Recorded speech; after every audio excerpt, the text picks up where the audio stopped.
इस news channel पर जो भी वक्ता ने कहा वो उसकी अपनी राय है। स्वागत है आज हम डॉक्टर अंबेडकर पार्क कोंडली के अंदर। अभी आप जो ये बहुत तादाद के अंदर आप देख रहे हैं, इस समय महिला और पुरुषों का जो हो गया है यहाँ पर। और यहाँ माता रमाबाई अंबेडकर महिला संघ द्वारा हर बार की तरह इस वर्ष भी बहुत बड़े प्रोग्राम होने जा रहा है। हमारे बीच में इस प्रोग्राम के ऑर्गेनाइजर और रीढ़ की हड्डी जुड़ चुके हैं engineer RP Singh ji. RP Singh ji आए दिन यहाँ पर नए नए काम होते हैं। महापुरुषों के जन्मदिन को याद किया जाता है और आज ऐसी वीरांगना और ऐसी जननी का जन्मदिन है जिसने 4 बच्चों की कुर्बानी दी थी। इस संबंध में आप क्या कहेंगे? इस संबंध में मैं ये कहना चाहूँगा कि माता रमाबाई अंबेडकर जो बाबा साहब की जीवन संगनी रही हैं, उन्होंने अपने जीवन में बहुत बलिदान दिया, त्याग किया, अपने 4 बच्चों को कुर्बान कर दिया, जिससे और उन्होंने बाबा साहब की पढ़ाई में, स्टडी में पूरा सपोर्ट किया। उन्होंने अपने बच्चों के आगे बाबा साहब की पढ़ाई को बहुत ज़्यादा अहमियत दी और उसी का रिजल्ट है कि बाबा साहब ने 32 डिग्रियां ग्रहण करके भारत का संविधान बनाया। उसमें यहाँ के गरीब लोगों के सबके अधिकार सुरक्षित कराए, संविधान लागू हुआ और यहाँ का गरीब तबका आज बड़े सुख और चैन से रोजी रोटी कमा रहा है, बड़े आराम चैन से रह रहा है। आरपी सिंह जी, एक मुझे कथन याद आ रहा है, जब बाबा साहब डबल रोटी भिगो भिगो के खा रहे थे, जब उन पर पैसा नहीं था, रमाबाई को एक लेटर लिखा, रमाबाई मैं तुम्हें कुछ दे तो सकता नहीं, लेकिन आज मैं भूखा हूँ और मुझे कुछ किताब खरीदने, उन्हें उपले पात कर उनको पैसे पहुँचाए थे। ये बिल्कुल कटु सत्य है, इसमें कोई बनावट बात नहीं है, क्योंकि बाबा साहब ने जब रमाबाई जी को लेटर लिखा तो रमाबाई जी के पास में कोई पैसा नहीं था जी। उन्होंने मजदूरी की, उपले बेचे, किसी तरीके से बाबा साहब के लिए उन्होंने पैसा इकट्ठा किया और उसको बाबा साहब के लिए अमेरिका भेजा। सर, ये एक अशोभनीय बात नहीं है कि जिनके पास 32 डिग्रियां और जिनके पास इतना हुनर और वो पैसे के लिए इतने मारे रहे, और आज का समय है कि एक छोटी नौकरी पाने पे वो बिल्डिंग बंगले खड़े कर देते हैं।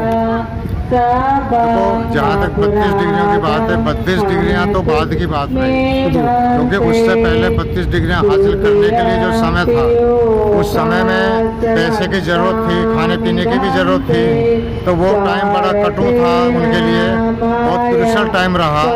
और उस दौरान ये सारी मुसीबतें बाबा साहब के सामने आई और उन्होंने इधर उधर से उस पैसे का इंतजाम किया। भूखे रह करके भी उन्होंने बहुत बड़ी पढ़ाई में अपना सहयोग दिया। आरपी सिंह जी, अगर बाबा साहब के अंदर थोड़ा सा भी स्वार्थ होता तो आज उन्हें विदेश भी एक्सेप्ट करता और विदेश एक्सेप्ट कर रहा है, लेकिन आज स्वार्थ के कारण ही समाज पीछे जा रहा है। बाबा साहब ने कहा था 10 वकील, 10 इंजीनियर, 10 डॉक्टर पैदा हो जाएंगे तो समाज आगे बढ़ेगा, लेकिन आज तो करोड़ों है।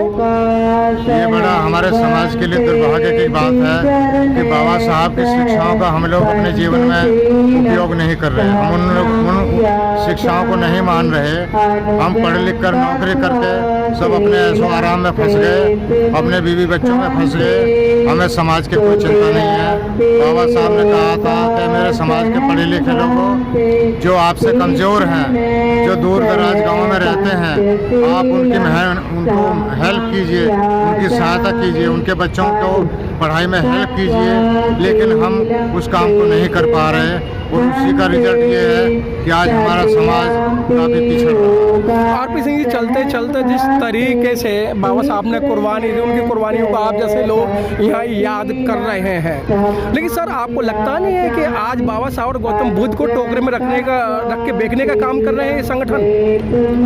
हर आदमी स्वार्थ में फंसा हुआ है। बाबा साहब के नाम पर, भगवान बुद्ध के नाम पर ऑर्गेनाइजेशन बना रखी है, लोगों से पैसा लेते हैं और अपने उस पैसे में से थोड़ा बहुत खर्च किया और बाकी अपने ऐशो आराम में खर्च कर रहे हैं। ये भी सुनने में आ रहा है और ये बहुत गलत बात है।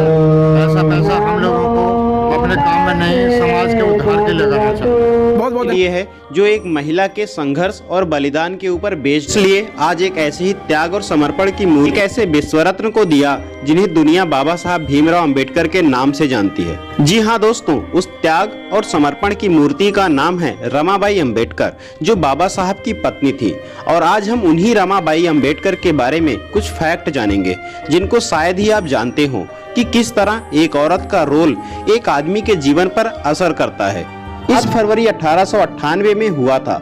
रमाबाई के बचपन का नाम रामी था। इनके पिताजी का नाम भीखू धोत्रे और माँ का नाम रुक्मणी था। कि मैं कई महीनों से बीमार हूँ, डॉक्टर साहब को मेरी हालचाल पूछने की फुर्सत नहीं है। वे हाई कोर्ट जाते समय केवल दरवाजे के पास खड़े होकर मेरे से लेकर कहा कि देखो, आप मुझे वचन दो कि मेरे मरने के बाद आप हताश नहीं होंगे। हमारे बच्चे तो जिंदा नहीं रह सके, लेकिन समाज ही अपना बच्चा है। मुझे वचन दो कि आप उन्हें ब्राह्मणी व्यवस्था से आजाद करेंगे। ऐसा कहकर माता रमाबाई ने डॉक्टर अंबेडकर को अकेला छोड़ इस दुनिया से विदा हो गई। रमाबाई की मौत से डॉक्टर अंबेडकर को गहरा आघात लगा। वे बच्चों की तरह उस दिन फूट फूट कर रोए थे। दोस्तों, दिसंबर 1940 में बाबा साहब डॉक्टर भीमराव अंबेडकर ने एक पुस्तक थॉट्स ऑफ पाकिस्तान लिखी और उस पुस्तक को उन्होंने रमाबाई को ही भेंट की। भेंट के शब्द कुछ इस प्रकार थे। मैं यह पुस्तक रमा को उसके मन की सात्विकता, मानसिक सद्वृत्ति, सदाचार की पवित्रता और मेरे साथ दुख झेलने में, अभाव व परेशानी के दिनों में जबकि हमारा कोई सहायक न था,